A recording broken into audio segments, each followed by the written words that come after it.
ጤና ይስጥልን ውድ ተመልካቾቻችን ሳምንታዊ የአዲስ ፖሊስ ዜናዎችን ይዘን ቀርበናል። እኔ ዋና ሳጅን አምሳሉ መብራቴ ዜናዎችን እየመራው ወደ እናንተ አደርሳለሁ።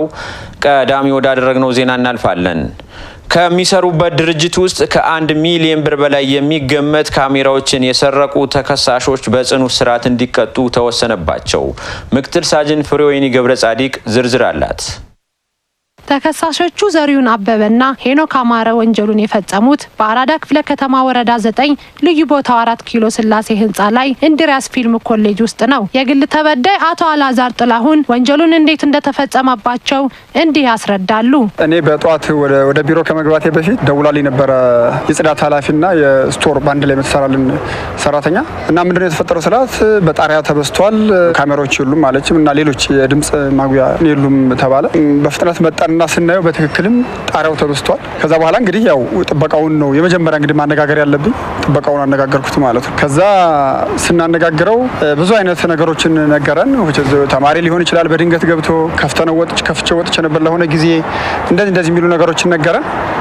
ከዛ እንግዲህ ያው በቀጥታ ወደ 4 ኪሎ የሚገኘው ወደ ፖሊስ ጣቢያ ነበረ የደወል ነውና አባሎች መጡ። መጀመሪያ ያዩት፣ ከዛ ሌሎች ምርማሪዎችም ተከትለው መጡና ያው እንግዲህ አስፈላጊውን ፕሮፌሽናል ምርመራ ጀመሩ ማለት ነው። ተከሳሹ ለጥበቃው ስርቆቱን ለመፈጸም ከተባበረው 100 ሺህ እንደሚሰጠው ካሳመነው በኋላ ቁልፍ በማስቀረጽ በእረፍት ሰው በሌለበት ሰዓት ከፍቶ በመግባት ጠቅላላ ግምታቸው ከ1 ሚሊዮን ብር በላይ የሚያወጡ 2 ቪዲዮ ካሜራዎች፣ 2 የካሜራ ባትሪ፣ 1 የካሜራ ቻርጀር እንዲሁም 2 ኒክ ማይክ እንደሰረቁና ተከሳሾቹን በቁጥጥር ስር በማዋል ክስ እንደተመሰረተባቸው የ4 ኪሎ ፖሊስ ጣቢያ የወንጀል ምርመራ ኃላፊ ተወካይ ኢንስፔክተር አዲስ አለም ንጉሴ ገልጸዋል። ዘሪሁን አበበ የተባለ የጥበቃ ሰራተኛ ነው። እሱም ጥቆማም ስለነበረ እሱም ዘንድ በመውሰድ ያው ያን መጨረሻ ላይ ግን ምንድን ያደረገው ራሱ እንደሰረቀ ከሄኖክ ከተባለው ጋር ሄኖክ የተባለው የህንጻው አናጺ ነው። እድሳት ላይ ስለነበረ በጋራ ሆነው ይህ ወንጀል ድርጊት እንደተፈጸመ አመነ። ንብረቶቹን መኖሪያ ቤት ውስጥ ደብቆ ተገኘ። ምርመራችንን መዝገባችንን በማደራጀት ማስረጃዎችን ከወንጀል ስፍራ በማሰባሰብ እንዲሁም ተጠርጣሪዎች 35 አምነው ኤግዚቢቱንም ማኞች አሉ በበርበራ ኤግዚቢቶችን በማስመለስ ፍርድ ቤት ላይ ቃላቸው ሰጥተው እኛም የምርመራ መዝገባችንን አደራጅተን ለአቃቤ ሕግ ሰጥተን አቃቤ ሕግ የምርመራ መዝገቡን በማየት ተመስርቶባቸዋል። ጉዳዩ ሲከታተል የቆየው የፌዴራል የመጀመሪያ ደረጃ ፍርድ ቤት አራዳ ምድብ 5ኛ ወንጀል ችሎት ተከሳሽ ዘሪሁን አበበና ተከሳሽ ሄኖክ አማረን በእያንዳንዳቸው ላይ በ7 ዓመት ከ6 ወር ጽኑ እስራት እንዲቀጡ ውሳኔ አስተላልፈዋል። ከፍተኛ ጥንቃቄ ማድረግ እንዳለባቸው መልእክት ተላልፈዋል። ድጋፍ ምናደርግላቸው ነበሩ በተለያየ መንገድ እውነት ለመናገር እና በፍጹም ልንጠራጠራቸው ማንችል ነበር። የፖሊስ አባላት በዚህ አይነት ጥብቅ በሆነ ፕሮፌሽናል ወይም ዲሲፕሊን በሆነ አካሄድ ባይመረምሩልን ኖሮ ንብረታችን ላይ መለሱሉ ይችል ነበር። ከማመናችን የተነሳ እንደ ሰው ዝም ብለን በእምነት ላይ የተመሰረተ ነበር። ጥንቃቄ ያስፈልጋል ነው። ንብረታቸውን ዝም ብለው በቀለ ጥበቃ ሰጥቶ መተኛት የለባቸው። አንደኛ ሲሲቲቪ ካሜራዎችን ከስልካቸው ጋር ማገናኘት አለባቸው። ሁለተኛ ደግሞ ከጎናቸው ከአጋር ካላቸው ሰዎች ጋር ከድርጅቶች ጋር ትስስር መፍጠር አለባቸው። ይሄኛው ጥበቃ ወንጀል ሲፈጽም ያኛው ጥበቃ እንዲያስጥለው 1 ለ5 ግንዛቤ ማስጨበጥ አለባቸው። ወንጀል አስከፊ መሆኑን መነገር አለባቸው ነው። በተሽከርካሪ በመንቀሳቀስ የቅሚያ ወንጀል በመፈጸም ህብረተሰቡን ሲያማርሩ የነበሩ 3 ተጠርጣሪዎች ላይ ክስ ተመሰረተባቸው። ዋና ሳጅን አዳነ ደስታ ተጨማሪ አለው።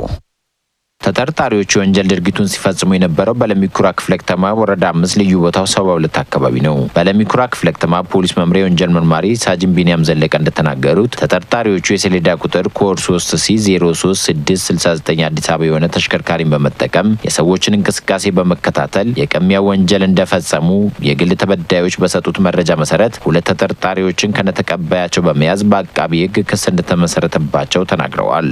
ወንጀሉን አፈጻጸም ስንመለከት የግል ተበዳይ በእግሯ የሄደች በነበረችበት ሰዓት የሰሌዳ ቁጥሩ ኮድ 3C03669 አዲስ አበባ በሆነ መኪና በመምጣት የግል ተበዳይ እየሄደች በነበረችበት ሰዓት ሁለተኛ ተጠርጣሪ ከመኪና በመውረድ የግል ተበዳይን ከኋላ በማነቅ ቀምተው ከአካባቢ ከተሰወሩ በኋላ ፖሊስ ብርቱ ክትትል ሲያደርግ ቆይቶ ወንጀል ፍሬ ኤግዚቢት ይዘን ምርመራችንን አጠናቀን ለክፍሉ አቃቤ ሕግ በማቅረብ በፌዴራል ከፍተኛ ፍርድ ቤት ቦሌ ምድብ ችሎት ተጠርጣሪዎች በማረሚያ ሆነው ክሳቸውን እንዲከታተሉ የተወሰነበት ሁኔታ ያለ መሆኑን ገልጻለሁ። ህብረተሰቡ በመንገድ በሚንቀሳቀስበት ወቅት በተሽከርካሪ በመከታተል የሚፈጸሙ ወንጀሎችን ለመከላከል ጥንቃቄ ሊያደርግ እንደሚገባና ተፈጽሞ ሲገኝም ለፖሊስ ትክክለኛ መረጃ በመስጠት ኃላፊነታቸውን ሊወጡ ይገባል ሲሉ መርማሪው ሳጅን ቢንያም ዘለቀ በመልእክታቸው አሳስበዋል። የምተኛበት ቦታ ስለሌለኝ አሳድረኝ በማለት ሲነጋ ሞባይል ስልክ የሰረቀው ግለሰብ በጽኑ እስራት እንዲቀጣ ተወሰነበት። ተከሳሽ ክንድያ አበባው የስርቆት ወንጀሉን የፈጸመው በጉለሌ ክፍለ ከተማ ወረዳ 4 ቀጨኔ መድኃኔዓለም ተብሎ ከሚጠራው አካባቢ ነው። በክፍለ ከተማው ፖሊስ ዋና መምሪያ የቀጨኔ አካባቢ ፖሊስ ጣቢያ ወንጀል መርማሪ ዋና ሳጅን ማቱሳላ መኮንን እንደገለጹት ተከሳሹ የግል ተበዳይን የምተኛበት ቦታ ስለሌለኝ አሳድረኝ ብሎት በማዘን ካሳደረው በኋላ ስልኩን ሰርቆት እንደተሰወረ ገልጸዋል። ቻርጅ አርጎ ባለበት ተከሳሹ በሌሊት ክፍለ ጊዜ ይዞ የተሰወረ ሲሆን ላዛሪስት አካባቢ ጉለሌ ክፍለ ከተማ ላዛሪስት አካባቢ በግል ተበዳይ እጅ ከፍንጅ ከነ ኤግዚቢቱ ተይዞ እኛ ጋር በመምጣት ምርመራችን አጣርተን ለክፍሉ አቃቤ ሕግ አቅርበን አቃቤ ሕጉ ክስ መሰረተ። የተከሳሽ ክንድያ አበባውን ጉዳይ ሲመለከት የቆየው የፌዴራል የመጀመሪያ ደረጃ ፍርድ ቤት መናገሻ ምድብ ወንጀል ችሎት ተከሳሹን ያስተምራል፣ ሌሎችን ያስጠነቅቃል በማለት የ2 ዓመት እስራት እንዲቀጣ ወስኖበታል። ማንኛውም ወንጀል ፈጻሚ ለጊዜው ከአካባቢው ቢሰወርም ከሕግ ማምለጥ እንደማይችል የጠቀሱት መርማሪው ዋና ሳጅን ማቱሳላ መኮንን ማህበረሰቡ ለንብረቱ አስፈላጊ ጥንቃቄ ማድረግ እንዳለበት መልእክታቸውን አስተላልፈዋል። ጸጉር የሚስተካከል በመምሰል የተለያየ ሞዴል ያላቸውን 4 ሞባይል ስልኮችን ሰርቆ ሊሰወር የነበረው ተጠርጣሪ ክስ ተመሰረተበት። ለዝርዝሩ ምክትል ሳጅን መልካሙ ዜና። ተጠርጣሪው የስርቆት ወንጀሉን የፈጸመው በየካ ክፍለ ከተማ ወረዳ 9 አራራት ሆቴል አካባቢ ከሚገኝ አንድ ጸጉር ቤት ውስጥ ነው። ግለሰቡ ጸጉሩን የሚስተካከል መስሎ ወደ ጸጉር ቤቱ ከገባ በኋላ ቻርጅ ላይ የነበሩ 4 ሞባይሎችን ይዞ ሊሰወር ሲሞክር በፖሊስ አባላትና በህብረተሰቡ ትብብር ተይዞ ተገቢው ምርመራ ተጣርቶበት በሚመለከተው የፍትህ አካል ክስ እንደተመሰረተበት የላምበረት አካባቢ ፖሊስ ጣቢያ ወንጀል መርማሪ ረዳት ኢንስፔክተር ዳንኤል አዝምራ አስረድተዋል።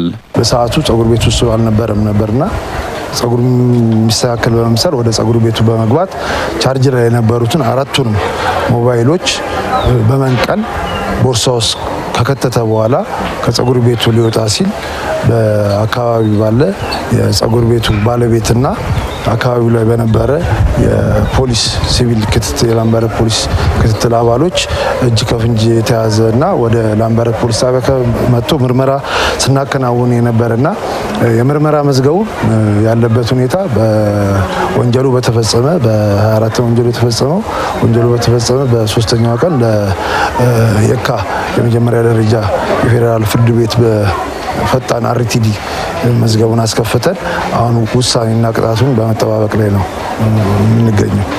ሁሉም ሰው ደህንነቱ በተጠበቀ ቦታ ሞባይል ስልኩን ቻርጅ በማድረግ ለንብረቱ ተገቢውን ጥበቃ ሊያደርግ ይገባል ሲሉ መርማሪው መልእክታቸውን አስተላልፈዋል። አንዳንዴ ስንወጣ ስልካችንን ከቤት ከመጀመሪያውኑ ቻርጅ አድርገን ራሱን ብንወጣ ስንጠቀምበት ደግሞ የሚያልቅ ከሆነ አሁን አሽከርካሪዎች ናቸው። እነዚህ አሽከርካሪዎች አብዛኛውን ጊዜ የሚሄዱ ከሆነ ቻርጁን ከያዙ መኪናቸው ውስጥ እነዚህ አሁን ላይ በመኪናዎች ተሰክቶ የሚደረጉ ቻርጀሮች አሉ። በእንደዛ ሁኔታ ቢጠቀሙ የተሻለ ነው የሚል ነው። ምክንያቱም እንደዚህ አይነት ነገሮች አሁን የግል የጸጉር ቤቷ ባለቤት ሄደው ሰጥቷታል። ይሄ ነገር ወንጀሉ ተፈጽሞ ተጠርጣሪው ሳይያዝ ሄዶ ቢሆን ኖሮ ሌላው ነገር ነው። ስለዚህ ምንድነው ማድረግ ያለባቸው? ካረጉ መኪናቸው ውስጥ ቢያረጉ፣ ካልሆነም ደግሞ ሊያረጉ የሚችሉበት በቅርብ የሆነ መኖሪያ ቤት አሊያም ሱቅ ላይም ቢሆኑ እንደዚህ ለወንጀል ሊጋበዝ በማይችልበት ቦታ ቢያደርጉ የተሻለ። ምክንያቱም አሁን ጸጉር ቤት ላይ ሌሎችም መማር ያለባቸው ጸጉር ቤት ላይ የተለያየ እንኳን ሰው ሳይኖር ቀርቶ አይደለም ግለሰቦች እንኳን እያሉ ብዙ ሰዎች ይገባሉ ይወጣሉ። ስለዚህ እንደዚህ አይነት ቦታ ላይ ባያደርጉ ይመረጣል። በተቀጠረች በ3ኛው ሳምንት የስርቆት ወንጀል የፈጸመች የቤት ሰራተኛ በ5 ዓመት ጽኑ እስራት እንድትቀጣ ተወሰነባት። ረዳት ኢንስፔክተር ዘላለም አበበ። ተከሳሽ ምስጋና ሙልጌታ የስርቆት ወንጀሉን የፈጸመችው በኮልፌ ቀራኒዮ ክፍለ ከተማ ወረዳ 11 ልዩ ቦታው ካራቆሬ መብራት ኃይል ጀርባ ከሚገኝ አንድ መኖሪያ ቤት ውስጥ ነው። ግለሰቧ በቤት ሰራተኛነት ተቀጥራ ለ3 ሳምንት ያክል ስትሰራ ከነበረችበት መኖሪያ ቤት ውስጥ የተለያዩ የአዋቂና የህፃናት አልባሳቶችን፣ ታብሌት ስልክ፣ የጆሮና የጣት የወርቅ ጌጣጌጥ፣ የብር ሀብል፣ የእጅ ሰዓትና 3500 ብር ሰርቃ ከተሰወረችበት ማዕከላዊ ኢትዮጵያ ብሔራዊ ክልላዊ መንግስት ጠምባሮ ልዩ ወረዳ ከነሙሉ ንብረቱ በቁጥጥር ስር እንደዋለች በኮልፌ ቀራኒዮ ክፍለ ከተማ ፖሊስ ዋና መምሪያ የካራ አካባቢ ፖሊስ ጣቢያ የወንጀል መርማሪ ዋና ሳጅን ተሾመ ከበደ ተናግረዋል። ባለቤቱ ስራ በወጣው አጋጣሚ በመጠቀም ባልታወቀ ሰዓት ላይ በአጠቃላይ ዋጋ ግምት 267340 ብር የሚገምተው ንብረት ከመኖሪያ ቤት ሰርቃ ተሰወረች በመሆኑ የግል ተበዳይ ወደ መኖሪያ ቤት የራሱ መኖሪያ ቤት ሲመለስ ተከሳሿ መኖሪያ ቤት ውስጥ እንደሌለችና ንብረቱ የተወሰደውን ካረጋገጠ በኋላ ካራ አካባቢ ፖሊስ ጣቢያ ቀርቦ በቤት ውስጥ የነበረችዋ ሰራተኛም የለችም ንብረቱም የለም ብሎ ከሳሽነት ቃል ሲሰጡ እኛም በቦታው ድረስ ሄደን ካረጋገጠን በኋላ ምርመራ መዝገባችን የከሳሽነት ቃል ተቀብለን ካደራጀን በኋላ ተጠርጣሪዋ በመጀመሪያ ስትቀጠር ያለ ታጅ የተቀጠረች በመሆኑ ተጠርጣሪዋ ለመያዝ ጥረት በማድረግ የፍርድ ቤት መያዣ ትዕዛዝ በማውጣት ፍርድ ቤት መያዣ ትዕዛዝ ካወጣን በኋላ ድጋሜ ከኛ አዲስ አበባ ፖሊስ ጠቅላይ መመሪያ ትብብር ደብዳቤ በመጻፍ ሙሉ ኤግዚቢት ከወላጅ አባቷ ቤት አስመልሰን የተከሳሽነት ቃል ተቀብለን ምርመራ መዝገባችን በስፋት ጥልቀት አጠናቀቀን በሚመለከተው ክፍሉ አቃቤ ሕግ አቀርበን ክስ መስርቷል። በግለሰቧ ላይ አስፈላጊውን ምርመራ በማጣራት አቃቤ ሕግ ክስ መስርቶባት ጉዳዩን የተመለከተው የፌዴራል የመጀመሪያ ደረጃ ፍርድ ቤት ኮልፌ ቀራኒዮ ምድብ የወንጀል ችሎት ጥፋተኝነቷን በማረጋገጥ ተከሳሽ ምስጋናን ያስተምራል፣ ሌሎችንም ያስጠነቅቃል ሲል በፈጣን ችሎት በ5 ዓመት ጽኑ እስራት እንድትቀጣ ውሳኔ አስተላልፎባታል። ህብረተሰቡ የቤት ሰራተኛ ሲቀጥር በቂ ተያዥና ማንነታቸውን የሚገልጽ መታወቂያ ያላቸው መሆኑን ማረጋገጥና ወንጀል ተፈጽሞ ሲገኝም በወቅቱ ለፖሊስ ማሳወቅ እንደሚገባ ዋና ሳጅን ተሾመ መልእክት አስተላልፈዋል። ውድ ተመልካቾቻችን ዜናዎቻችን እንደቀጠሉ ናቸው። ከ2 ሚሊዮን ብር በላይ የሚገመት የተለያዩ የወርቅ ጌጣጌጦችና ዶላር ሰርቋል የተባለ ተጠርጣሪ ተይዞ ምርመራ እየተጣራበት ይገኛል። ምክትል ሳጅን መልካሙ ዜና ተጨማሪ አለው። ተጠርጣሪው የስርቆት ወንጀሉን የፈጸመው በየካ ክፍለ ከተማ ወረዳ 12 ዘርፌ ቦኖ ተብሎ ከሚጠራው አካባቢ ነው። የግል ተበዳይ ወይዘሮ ብዙነሽ በቀለ ጉዳዩን ባመለከቱት በሰዓታት ውስጥ ፖሊስ ተጠርጣሪውን ይዞ ምርመራ በመክፈት ንብረታቸውን እንዳስመለሰላቸው ገልጸዋል። ተገንጥሎ ከኋላ ኮሞዲሮ ከኋላ ይጣበቃል አይደል? ተገንጥሎ የለም። በቃ አልኩና ጮኮኝ። ፖሊስ ስንሄድ ቢሮ መጡ። በቃ አዩ መረመሩት። ይጠይቁትም አይናገርም ማለት ከዛ በፊትም እዚህ ሁሉ ቦታ ሳንዳረስ ተናገር ብለው ጎረቤቶቿ ጠየቁት። በፍጹም አለ አይንም ግንባር ያለ በቃ አሁን በመጨረሻ ፖሊሶች ይዛችሁ ሄዱ አሉ። እዚህ መጣ። ይሄን ላደረጉት ለሁሉም አባላት በጣም ምስጋናዬን አቀርባለሁ። አዎ እግዚአብሔር ይስጥልኝ። ይሄ ሁሉ ጊዜ ይጠንክሩ ይበርቱ ነው የምለው። አዎ ለዚህ ስራቸው ሰው አይከፍለውም፣ ዋጋው መድኃኒዓለም ይከፍለዋል። እግዚአብሔር እድሜና ጤና ይስጥ። ከዛ በላይ ምርቃት የለም። የግል ተበዳይ ጥቆማውን ለፖሊስ ካደረሱ በኋላ ፖሊስ ፈጣን የምርመራና የክትትል ተግባሩን በመጀመር ንብረቱን ከደበቀበት በምሪት ሊገኝ መቻሉን የኮተቤ አካባቢ ፖሊስ ጣቢያ ወንጀል መርማሪ ረዳት ኢንስፔክተር ትዕግስት ታደሰ ገልጸዋል። የዋጋ ግምቱ 900 ሺህ የሚገመት የእጅ ብራዝሌት የተባለ የዋጋ ግምቱ 900 ሺህ ብር፣ የጆሮ አንድ ጥንድ የዋጋ ግምቱ 240 ሺህ የሚገመት የጣት አርቲፊሻል ወርቅ መሰል ቀለበት 1000 ብር የሚገመት የአሜሪካ ዶላር 1070 የሚገመት አጠቃላይ የዋጋ ግምቱ 2 ሚሊዮን 201,500 የሚገመት ንብረት ከቤቴ ውስጥ ጠፍቶብኛል ሲሉ እኛ ጋር ቀርበው በኮተቤ ፖሊስ ጣቢያ በወንጀል ምርመራ ክፍል ያመለከቱ ሲሆን ተጠረጥረዋለሁ ብሎ ቃል የሰጡ የተከሳሽና ቃል የሰጡ ሲሆን ግለሰቡንም በመያዝ በክትትል ፖሊስ የምርመራ ማጣራት ስራ ሲደረግ ግለሰቡ አምኖ ንብረቱን እንደወሰደ ወደ አስቀመጠበት ቦታ በክትትል ፖሊስ በምሪት ኮቶቤ አካባቢ ኮንቲነር ውስጥ መሳለሚያ ገብርኤል አካባቢ በኮንቲነር ውስጥ እንዳስቀመጠው በመምራት አሁን ከላይ የጠቀስኳቸው ንብረቶች የማስመለስ ስራ ተሰርቷል። መዝገብም ተደራጅቷል። በዚህ መልኩ ይገኛል። መዝገባችን እያጣራን እንገኛለን ማለት ነው። ማንኛውም ሰው የመኖሪያ ቤቱን ደህንነት ሊያስጠብቅ የሚችል ሁኔታዎችን በማመቻቸት ሊፈጸሙ የሚችሉ የስርቆት ወንጀሎችን መከላከል ይኖርበታል። ከፖሊስ ጋር የሚሰራውን የወንጀል መከላከል ስራ መረጃ በመስጠት በቅንጅት ሊሰራ እንደሚገባ መርማሪዋ ረዳት ኢንስፔክተር ትዕግስት አሳስበዋል። ጨለማን ተገን በማድረግ የስርቆት ወንጀል የፈጸመው ግለሰብ በእስራት እንዲቀጣ ተወሰነበት። ዋና ሳጅን አባበል ከበደ ተከሳሽ ታምራት ቱባ የወንጀል ድርጊቱን የፈጸመው በንፋስ ስልክ ላፍቶ ክፍለ ከተማ ወረዳ 12 ልዩ ቦታው ላፍቶ ሁለተኛ ደረጃ ትምህርት ቤት ተብሎ ከሚጠራው አካባቢ በሌሊቱ ክፍለ ጊዜ ነው። ተከሳሹ ጨለማን ተገን በማድረግ በአጥር ላይ ዘሎ በመግባት ንብረቶችን ሰርቆ ከተሰወረ በኋላ ትዕግስት አሳስበዋል። ጨለማን ተገን በማድረግ የስርቆት ወንጀል የፈጸመው ግለሰብ በእስራት እንዲቀጣ ተወሰነበት። ዋና ሳጅን አባበል ከበደ ተከሳሽ ታምራት ቱባ የወንጀል ድርጊቱን የፈጸመው በንፋስ ስልክ ላፍቶ ክፍለ ከተማ ወረዳ 12 ልዩ ቦታው ላፍቶ ሁለተኛ ደረጃ ትምህርት ቤት ተብሎ ከሚጠራው አካባቢ በሌሊቱ ክፍለ ጊዜ ነው። ተከሳሹ ጨለማን ተገን በማድረግ በአጥር ላይ ዘሎ በመግባት ንብረቶችን ሰርቆ ከተሰወረ በኋላ መያዙን የላፍቶ አካባቢ ፖሊስ ጣቢያ የወንጀል ምርመራ ቲም ኃላፊ የሆኑት ምክትል ኢንስፔክተር ነጋሽ ማቴዎስ ተናግረዋል።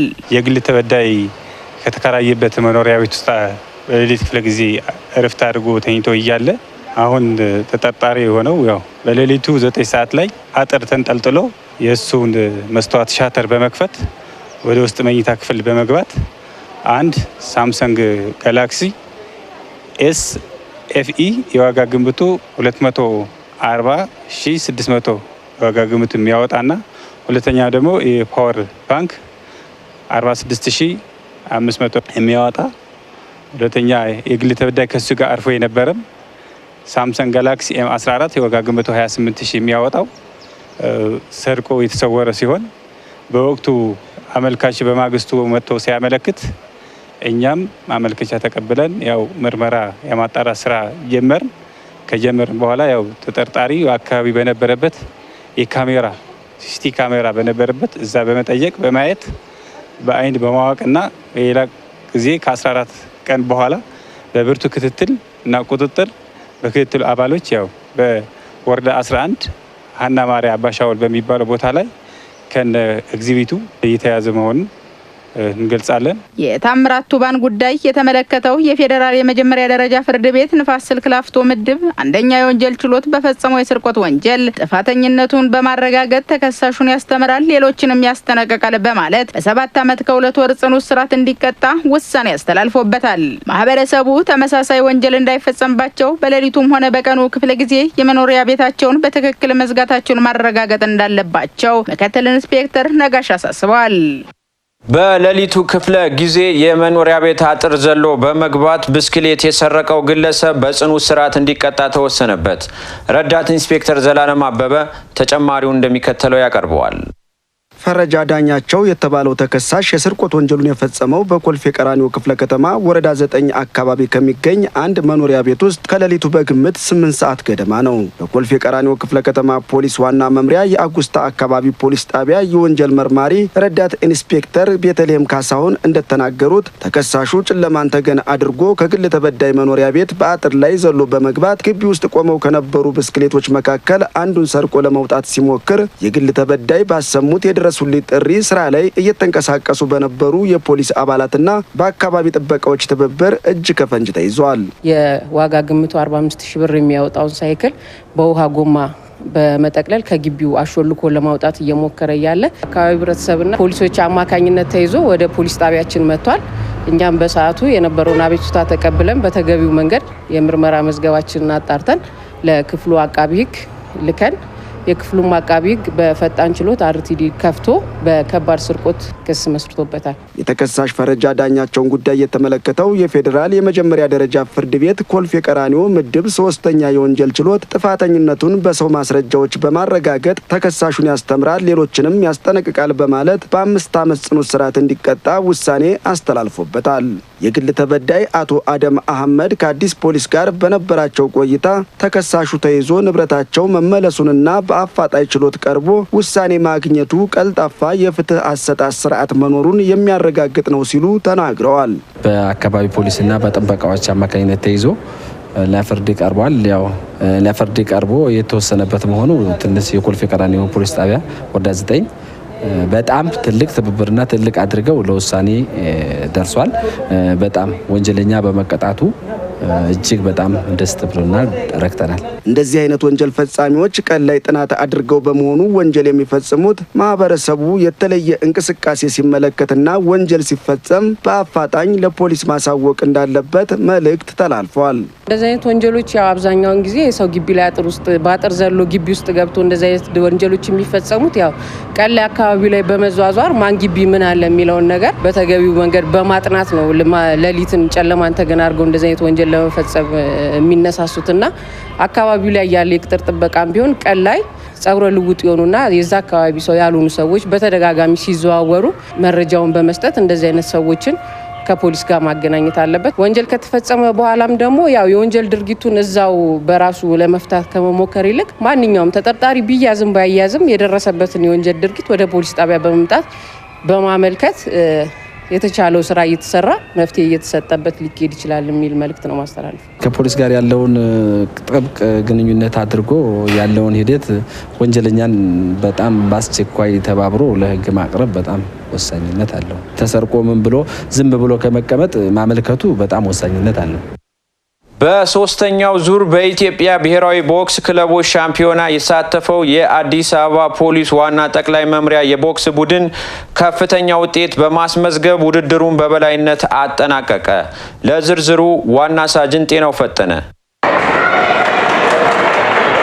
13 ክለቦችን ያሳተፈው ሶስተኛው ዙር የኢትዮጵያ ብሔራዊ ቦክስ ክለቦች ሻምፒዮና በራስ ኃይሉ ጂምናዚየም ሲካሄድ ቆይቶ ፍጻሜውን አግኝቷል። በሴቶች ኤ ቡድንና በወንዶች በኤና ቢ ቡድን በተለያዩ ኪሎግራሞች ሲወዳደር የቆየው የአዲስ አበባ ፖሊስ ዋና ጠቅላይ መምሪያ የቦክስ ቡድን በ12 ወርቅ፣ በ4 ብር፣ በ7 ነሐስ በድምሩ 23 ሜዳሊያዎችንና 3 ዋንጫዎችን በማግኘት ውድድሩን በበላይነት አጠናቋል። ዋና ጠቅላይ መምሪያው ለብሔራዊ ቡድን ተመርጠው ሀገርን ወክለው ውጤት እያመጡ ያሉ ስፖርተኞች በማፍራት ረገድ እያከናወነ ያለውን ውጤታማ ተግባር አጠናክሮ እንደሚቀጥል የተናገሩት የቦክስ ቡድኑ ዋና አሰልጣኝ ዋና ኢንስፔክተር ቴዎድሮስ ጥላሁን በኢትዮጵያ ቦክስ ፌዴሬሽን በኩል ከውጤት አያያዝና ውሳኔዎች ጋር ተያይዞ በሁለተኛው ዙር ጨዋታ ላይ በሴቶች የ54 ኪሎ ግራም ውድድር ቅሬታ አቅርበን ምላሽ ሳይሰጥበት ቀርተው በድጋሚ በሶስተኛው ዙር ጨዋታ ፍጻሜ ላይ የተፈጸመው ውጤት የማዛባት ተግባር እንደ ተቋም ቅሬታ ያሳድረብን ሲሆን ጉዳያችን ታይቶ በሚመለከታቸው አካላት ምላሽ እንዲሰጠው ሲሉ ጥሪያቸውን አቅርበዋል። ዋንጫ በምንሳተፍ ጊዜ ባለው ነገር ላይ የሁለተኛውን ዙር ውድድር ክስ ከሰን ድሬዳዋ ከነማን ከሁለት ወር በፊት የነበረ ለቅሶ እንደ አዲስ ተመዝግቦ ባጀት በጅቶላት የድሬዳዋ ከነማ ተወዳዳሪ እዚህ ከመጣሽ በኋላ ውጤት ለማስቀረት በ54 ኪሎ ላይ አይታል በመምጣት ላይ መልስ እየጠበቅን ነበረ። ምንም መልስ ሳናገኝ ውድድሩ ሶስተኛው ውድድር ላይ ተገኝተዋል ማለት ይሄ ውድድር እያለ እንደገናም ደግሞ ዛሬ በ71 ኪሎ ግራም ላይ መስፍን ብሩና አቤነዘር ዳንኤል በሚጫወቱት ውድድር ላይ አሸንፎ ከወጣ ምን ካለ በኋላ ሆን ተብሎ የአዲስ አበባ ፖሊስን ነጥብ ለማስጣር ተብሎ ሆም ተብሎ ክስ ተብሎ ነጥቡ ተሰርዟል በሚባል የሌለ እኔ ዓለም ላይ ተናል ውድድር እኛ ብዙ ዓለም ሄደን ተወዳድረናል፣ ተጫውተናል፣ አጫውተናል ብዙ ቦታ። አሁን ደግሞ 71 ኪሎ ላይ ነጥብ ከተጨረሰ ካለቀ ምን ካለ በኋላ ተሰርዟል ብለው ያው አሁን እንዳለው ተይዟል። ምንም ፌዴሬሽኑ ምንም መልስ እስካሁን ውድድርና ስነ ስርዓት ኮሚቴ ላይ አቀረብን እስከ አንድ አቅርቡ ተብሎ መጥተው ያኛውን ሳይመልሱልን አሁን ደግሞ ይሄኛው ውድድር ላይ ደግሞ ለፌዴራል ፖሊስ ሳይት ተይዞ ሆን ተብሎ ሳይት ተይዞ ውድድሩን ነጥብ ላይ ያስጠሩን ፈልገዋሉ ማለት ነው። በየጊዜው በሚደረገው የቦክስ ውድድር በውጤት ቀዳሚ ሆኖ የሚጨርሰው የአዲስ አበባ ፖሊስ ዋና ጠቅላይ መምሪያ የቦክስ ቡድን ተጫዋቾች የተቋማቸውና የሀገራቸውን ስም ከፍ አድርጎ ለማስጠራት በቁርጠኝነት እንደሚሰሩ ከአዲስ ፖሊስ ጋር ባደረጉት ቆይታ ገልጸዋል። በተቋሚም እኮራለሁ፣ ምንም ጥያቄ የለውም። ተቋሚን ወክዬ አዲስ አበባ ፖሊስ ጠቅላይ መምሪያ ተብዬ ማሸነፌ ለኔ ትልቅ ኩራት ይሰማኛል። አሁንም ቢሆን ለቀጣይ ለኢንተርናሽናል ጌሞች እየተዘጋጀው እገኛለሁ። ለተቋሚ ይህን ያህል ነው መስዋዕትነት የምከፍለው። ቀጣይ ለሚመጡብኝ ውድድሮችም ዝግጁ በመሆን ለቀጣይ ውድድሮች ተዘጋጅቼ እገኛለሁ። አሪፍ ውጤት አምጥቼ ክለቤንም ደግሞ አገሬንም ማስጠራት ፈልጋለሁ። የተሰጠኝን የስራ ድርሻ ተወጥቼ የተሻለ ቦታ ላይ ለመድረስ ነው በቃ የምፈልገው ነው።